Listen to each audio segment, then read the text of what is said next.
नमस्कार दोस्तों, मैं हूं मुकेश कुमार। आप देख रहे हैं मुकेश केमिस्ट्री क्लासेस। दोस्तों, आज का हम लोग का टॉपिक है क्वांटम संख्या।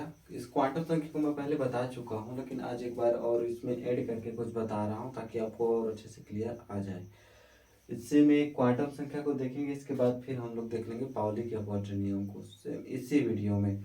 तो दोनों आपका कंफर्म हो जाएगा। मैं बताया हूँ पहले अलग अलग वीडियो में, लेकिन इस बार दोनों को बताऊंगा तो और अच्छे से क्लियर आ जाएगा। ठीक, तो चलिए देखते हैं क्वांटम संख्या, क्वांटम नंबर। परिभाषा देख लेते हैं सबसे पहले। किसी परमाणु में किसी किसी परमाणु में कोई जब कोई किसी इलेक्ट्रॉन की स्थिति, ऊर्जा, कक्षा का प्रकार, आकार एवं चक्र की दिशा की जानकारी दे, उसे ही क्वांटम संख्या कहते हैं। क्या बोला गया है यहाँ? बस किसी परमाणु में जब कोई भी तत्व हो या कुछ भी हो, किसी इलेक्ट्रॉन की स्थिति का बारे में, उसकी ऊर्जा के बारे में, उसके चक्रण का प्रकार, आकार, इस सब के बारे में जो जानकारी दे वही हम लोग का क्वांटम संख्या होता है। तो चलिए देखते हैं आगे हम क्वांटम संख्या के प्रकार देखते हैं। सबसे पहले क्वांटम संख्या कितने प्रकार के होते हैं? तो क्वांटम संख्या 4 प्रकार के होते हैं। पहला है मुख्य क्वांटम संख्या, जिसे एन से प्रदर्शित करते हैं। दूसरा द्विगंशी क्वांटम संख्या, जिसे एल से प्रदर्शित करते हैं। तीसरा होता है चौंकीय क्वांटम संख्या और चौथा होता है चक्रीय क्वांटम संख्या। तो उसी को देख भी लेते हैं, टाइप्स ऑफ क्वांटम संख्या के प्रकार।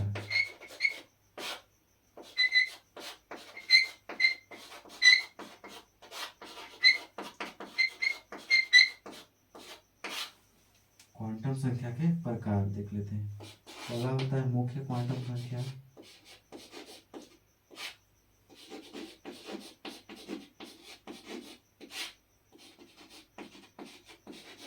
मुख्य क्वांटम संख्या जिसे एन से प्रदर्शित, इसी को प्रिंसिपल क्वांटम संख्या भी कहा जाता है। Principal quantum number. ठीक, दूसरा होता है द्विगंशी क्वांटम संख्या।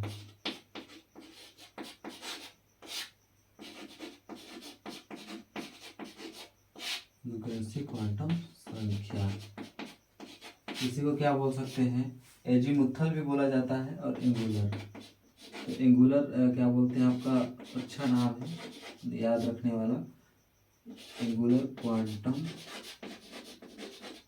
नंबर। ठीक, तीसरा होता है आपका चुंबकीय क्वांटम संख्या।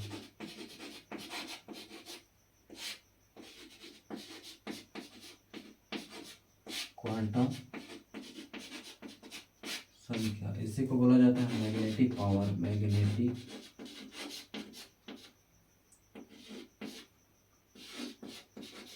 Quantum number. ठीक, चौथा होता है आपका चक्र क्वांटम संख्या। चक्र क्वांटम संख्या, जिसे बोला जाता है स्पिन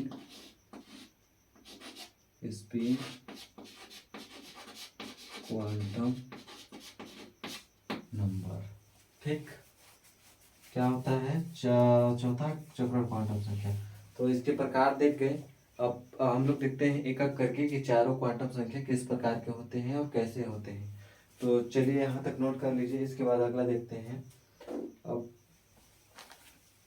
अब पहले देखते हैं मुख्य क्वांटम संख्या को।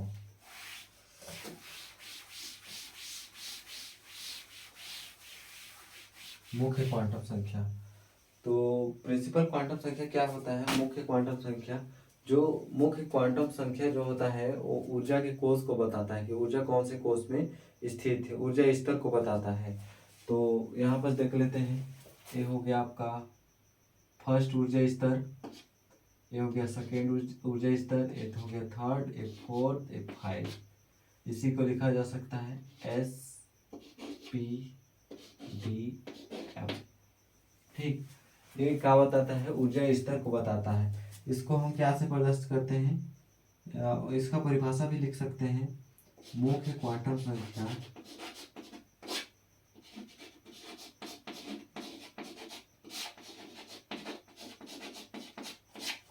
ऊर्जा के कोष को बताता है। ऊर्जा के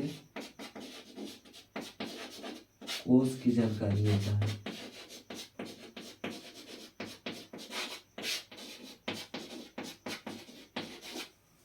ऊर्जा के कोष की जानकारी देता है। इसे क्या बोलते हैं? एन से प्रदर्शित करते हैं। एन से प्रदर्शित करते हैं।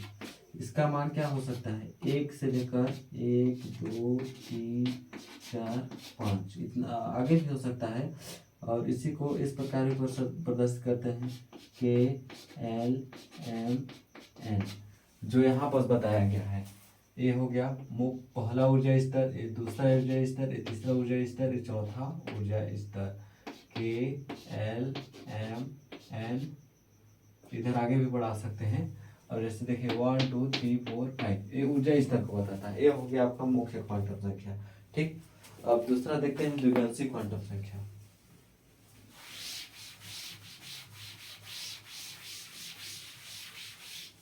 दूसरा क्या देखेंगे?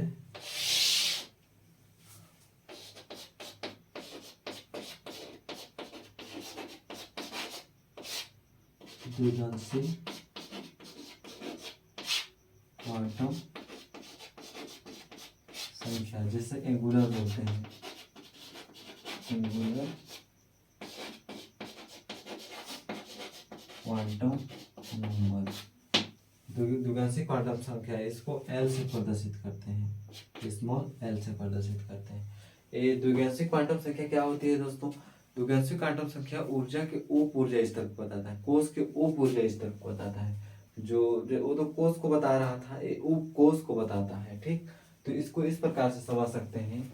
जैसे ये तो हो गया ऊर्जा स्तर। ठीक, इस ऊर्जा स्तर में कितने कोष है? कौन सा कोष है? एस कोष है। फिर इसमें पी है, इसमें हो गया एस पी, दो ठोक कोष हो गए। इसमें हो गया एस पी डी और इसमें एस पी डी एफ। ये हो गया आपका उपकोष। उपकोष की स्तर को बताता है। ठीक, अब इसको नॉर्मल समझ सकते हैं कि ये हो गया कोष, इसके उपकोष में कितने कौन कौन से कोष ऊर्जा, मतलब ये हो गया मुख्य क्वांटम संख्या जो ऊर्जा स्तर को बताता है, ऊर्जा के कोष को बताता है। ये हो गया उपकोष, जिसमें कौन कौन से उपकोष उपस्थित है। तो उपकोष में पहला हो गया, पहले में एस उपस्थित होता है, सेकेंड में एस पी उपस्थित होता है, थर्ड में एस पी डी होता है, फोर्थ में एस पी डी एफ होता है। ये हो गया उप ऊर्जा स्तर, जिसे उपकोष भी कहते हैं। तो जो एस पी डी एफ जो आपको पता चला ना, उप ऊर्जा स्तर कहाँ कहाँ स्थित होता है। न्यूक्लियस के जो भी होता है यहाँ पर न्यूक्लियस, उसके सबसे नजदीक में एस उपकोष उपस्थित होते हैं। उसके बाद एस पी, इसके बाद एस पी डी, फिर एस पी डी एफ। इसके एक एक करके बढ़ाते जाइएगा। ठीक, अब इसके लिए एल का जो मान होता है वो तीनों के लिए, चारों के लिए अलग अलग होता है। इसके लिए एल का मान क्या होगा? एस के लिए 0 होता है, इसके लिए पी के लिए 1 होता है, डी के लिए 2 होता है और एफ के लिए 3 होता है। इसको आप अच्छी तरीके से याद कर ले, आपको हमेशा काम आने वाली यहाँ के जहाँ हमें पढ़ाएंगे वो पूछ सकते हैं कि एल का मान क्या होता है एस के लिए, पी का मान क्या होता है एल के लिए, और क्या बोलते हैं एफ का मान कितना होता है एल के लिए। ठीक, यही हो गया आपका उपकोष। ज्यादा जरूरी है आपको ए नंबर याद करना। इस नंबर को याद कर लिए मतलब द्विगांशी क्वांटम संख्या को आप याद कर लिए, उप ऊर्जा स्तर को आप याद कर लिए। अब तीसरा देखते हैं, चुंबकीय क्वांटम संख्या।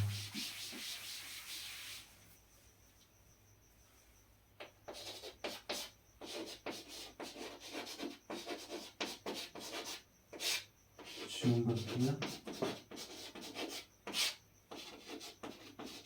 क्वांटम संख्या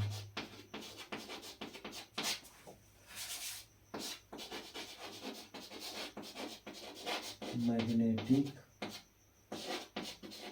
क्वांटम नंबर। तीसरा होता है मैग्नेटिक क्वांटम नंबर, चुंबकीय क्वांटम संख्या। चुंबकीय क्वांटम संख्या जो होता है एल पर निर्भर होता है, एल पर होता है, जिसका मान चुंबकीय क्वांटम -L से लेकर +L तक होता है। इसका मान -L से लेकर +L तक होता है।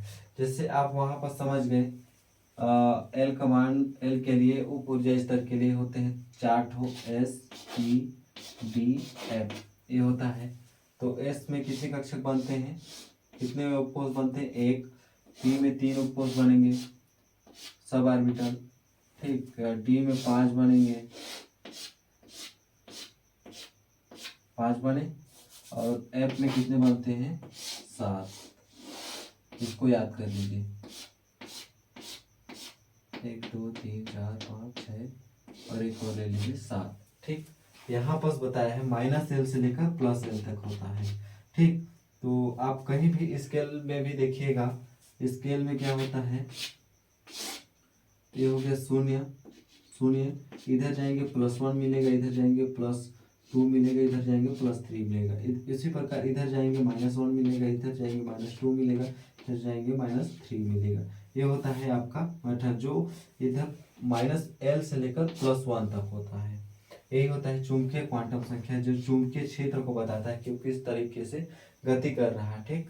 अब यहाँ पर देखिए एस के लिए क्या हो गया, एस के लिए सिर्फ 0 होता है, यहाँ पर 0 होगा। एल का मान कितना होता है 0 होता है, तो 0। और पी के लिए कितना होता है 1 होता है। तो एक +1 भी हो सकता है, एक -1 भी हो सकता है। तो देखिए यहाँ पर ये हो गया आपका जो बीच वाला भाग है, वहाँ पर 0 रख लीजिए, 0, इधर जाएंगे तो +1, इधर जाएंगे तो -1, ये हो गया। और क्या बोलते हैं डी के लिए क्या होता है 2 होता है, तो 2 ये क्या बोलते हैं 2, यहाँ पर +1 -1, इधर +1, 1 का मान मिला ना, मतलब n बराबर L का मान कितना होता है पी के लिए 1 होता है, वही होता है -1 भी होगा +1 भी होगा। इसी प्रकार डी के लिए क्या हो गया 2 है, तो वो -2 में भी होगा +2 में भी होगा।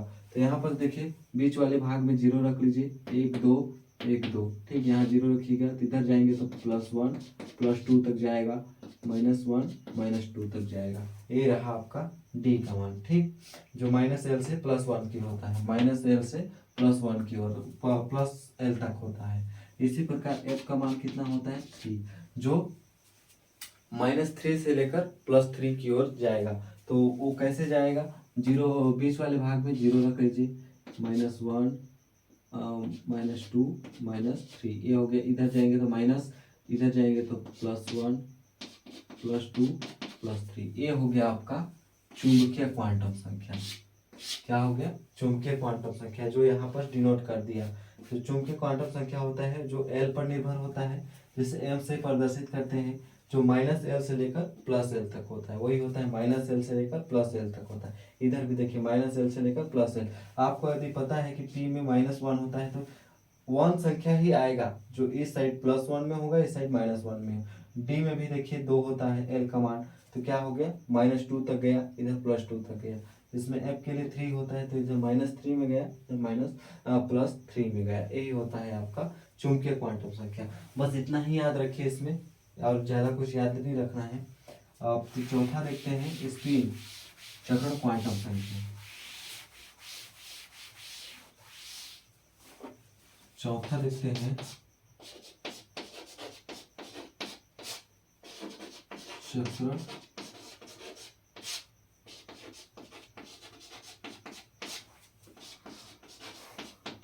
स्पिन क्वांटम नंबर, जिसे एस से डिनोट करते हैं, ठीक। तो जो क्या बोलते हैं जकड़ क्वांटम संख्या जो होता है, वो आपके इलेक्ट्रॉन की चक्र की गति की दिशा को बताता है। जो इलेक्ट्रॉन किस दिशा में गति कर रहा है उसकी दिशा को बताता है, चक्र की गति की दिशा। जैसे इलेक्ट्रॉन इस डायरेक्शन में है या इस डायरेक्शन में, यही होता है आपका चक्र क्वांटम संख्या। चक्र क्वांटम संख्या के लिए जो होता है 2 टाइप के होते हैं। पहला होता है घड़ी की दिशा,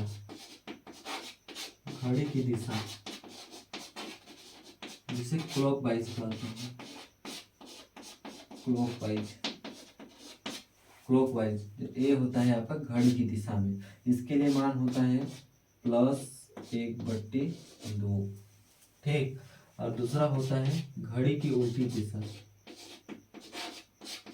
घड़ी की उल्टी दिशा, विपरीत दिशा भी बोल सकते हैं। तो इसको बोला जा सकता है एंटी क्लॉकवाइज। जो होता है इस दिशा में नीचे की तरफ से, ये होता है एंटी क्लॉकवाइज, जो जिसे हम, इसका मान होता है -1/2। ये रहा आपका मान। ये हो गया आपकी घड़ी की दिशा क्लॉकवाइज, ये हो गया एंटी क्लॉकवाइज। इलेक्ट्रॉन किसी भी ऑर्बिटल में दो ही भरे जा सकते हैं, जो एक क्या होगा, घड़ी की दिशा में होगा, क्लॉकवाइज होगा, एक एंटी क्लॉकवाइज होगा। वही होता है स्पिन चक्रण क्वांटम संख्या। ये चक्रण की दिशा को बताता है कि कौन सी दिशा में चक्रण हो रहा है, इसका ऊपर की हो रहा है कि नीचे की ओर हो रहा है। अगर नीचे की ओर होगा तो इसका मान क्या होगा, -1/2। और ऊपर की ओर होगा तो +1/2। यही होता है आपका चक्रण क्वांटम संख्या। तो दोस्तों चक्रण को क्वांटम संख्या को तो अच्छे से समझ में आ गया चारों प्रकार के। पहला देखिए मुख्य क्वांटम संख्या, जिसे प्रिंसिपल क्वांटम संख्या कहते हैं, जिसका मान क्या होता है उसको तो मैं बता ही दिया, जिसमें SPDF आएंगे, वो ऊर्जा स्तर को बताएगा। फिर उसके सबसे क्या बोलते हैं द्विगुणित क्वांटम संख्या में देखें कि S में कितने ऑर्बिटल पाए गए, S में एक ऑर्बिटल पाए गए, वही हो गया आपका उपकोष। P में 3 ऑर्बिटल पाए गए, वही हो गया आपका उपकोष। ठीक, उपकोष की दिशा को बताया द्विगुणित क्वांटम संख्या। तीसरा होता है चुंबकीय क्वांटम संख्या। चुंबकीय क्वांटम संख्या में बताया जो -L से लेकर +L के ओर होता है। चौथा होता है चक्रण क्वांटम संख्या। चक्रण क्वांटम संख्या को बता दिया कि वो कौन सी दिशा में डायरेक्शन करेगा। ये तो हम इलेक्ट्रॉन भरने के बाद ही बता पाएंगे कि उसकी चक्रण की दिशा क्या है। ठीक, तो ये हो गया आपका क्वांटम संख्या। क्वांटम संख्या में ही हम आप पाउली का अपवर्जन नियम को देख लेते हैं, ताकि और अच्छे तरीके से पता चल जाएगा, उसमें और क्लियर हो जाएगा एक ही वीडियो में आपका। ठीक, तो चलिए देखते हैं अगला वीडियो, अगला टॉपिक पाउली का अपवर्जन नियम।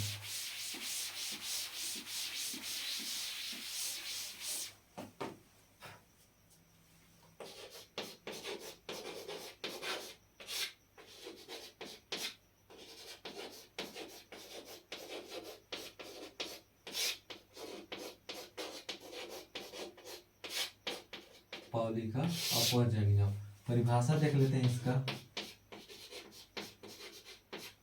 जैसे पाउली एक्सक्लूशन लॉ भी बोला जाता है। परिभाषा में देख लेते हैं। परिभाषा बोलता है किसी भी परमाणु को ले लीजिए, किसी परमाणु में किन्हीं दो इलेक्ट्रॉन की चारों क्वांटम संख्या कभी एक समान नहीं हो सकती।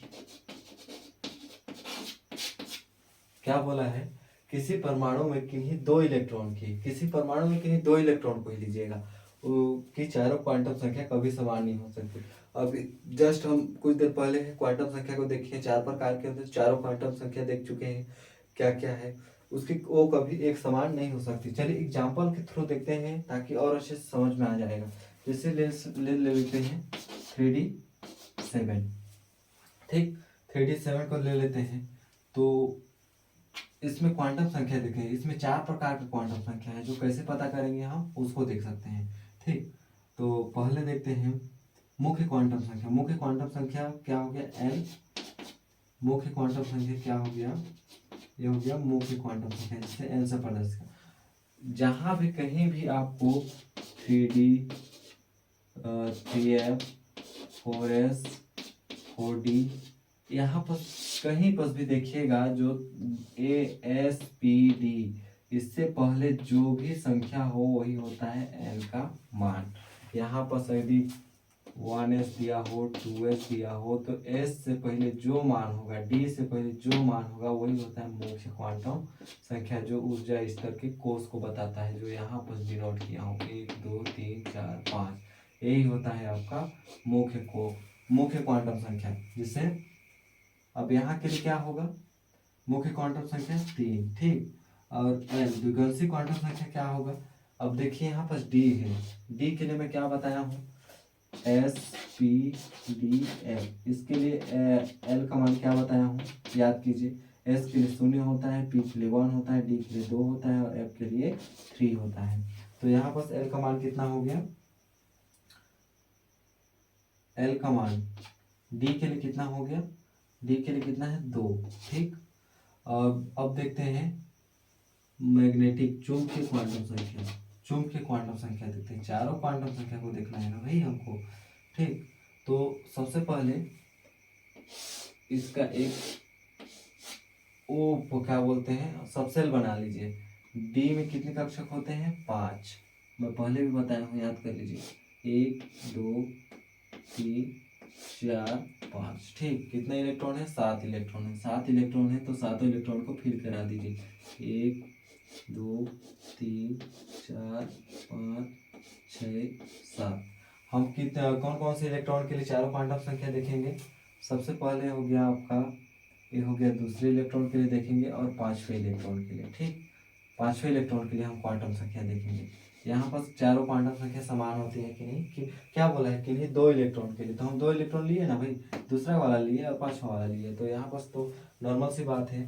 ठीक, अब दूसरे इलेक्ट्रॉन के लिए देखते हैं, जैसे 1 2, ये हो गया आपका दूसरा इलेक्ट्रॉन, ये हो गया पांचवा इलेक्ट्रॉन। तो दूसरे इलेक्ट्रॉन के लिए पहले देख रहे हैं, तो एन का मान कितना हो गया 3, एल का मान कितना हो गया 2, एम का मान कितना हो गया, यही बस मैं बताया था भरने के लिए -L से लेकर +L के। तो यहाँ पर बीच में क्या हो गया 0, इधर जाएंगे तो +1 की ओर जाएंगे, +2 की ओर जाएंगे, इधर जाएंगे -1 -2, ये हो गया आपका L का मान। तो L का मान क्या हो गया यहाँ पर, दूसरे इलेक्ट्रॉन के लिए L का मान कितना हो गया -1। यहाँ पर ये जो इलेक्ट्रॉन है, दोनों इलेक्ट्रॉन है, उन दोनों के लिए यही एक ही मान होगा। इस डब्बे के लिए दोनों के लिए एक ही मान होगा। जैसे यहाँ पर पांचवा इलेक्ट्रॉन, ये छठवां इलेक्ट्रॉन ए है, तो इसके लिए भी पहले इलेक्ट्रॉन के लिए भी -2 L का मान होगा और इसके लिए भी -2 ही होगा। तो इसके लिए क्या होगा -1। ठीक, -1। और S का मान देखिए, चक्र की दिशा किस प्रकार है, क्लॉकवाइज से मैं बताया था। इसके लिए +1/2 और इसके लिए -1/2। तो घड़ी कौन सी दिशा में है, घड़ी की दिशा में है, तो इधर हो गया +1/2।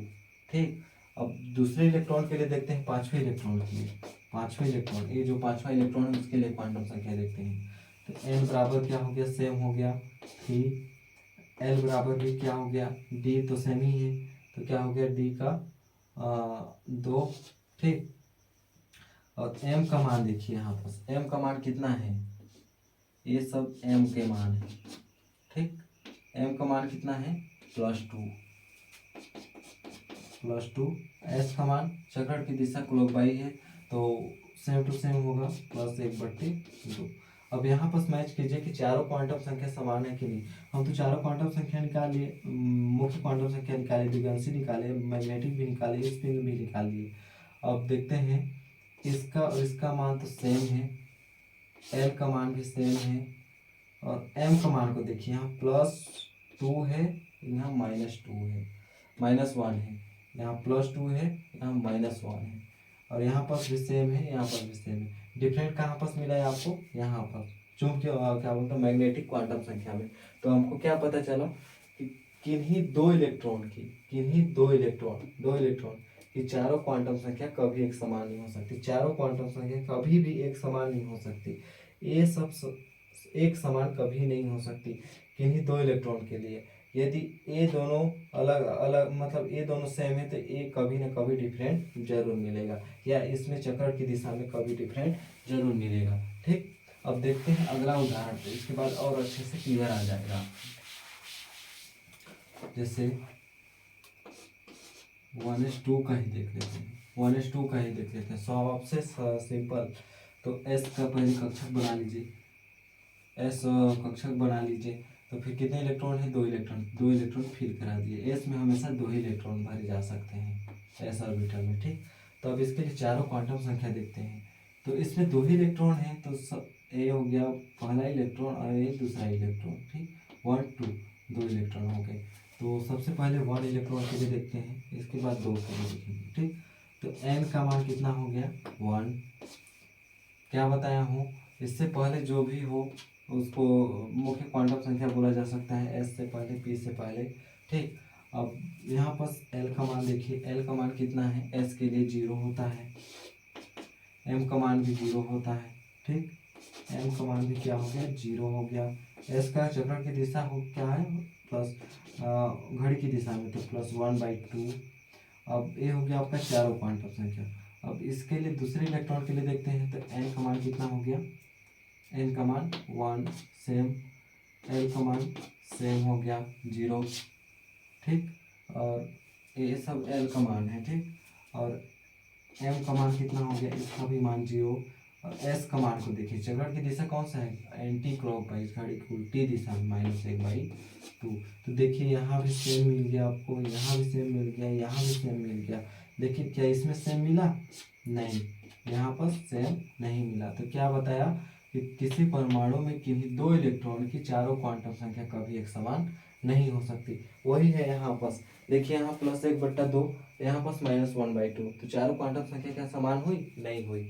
एक प्लस में है तो एक माइनस में, मतलब असमान है।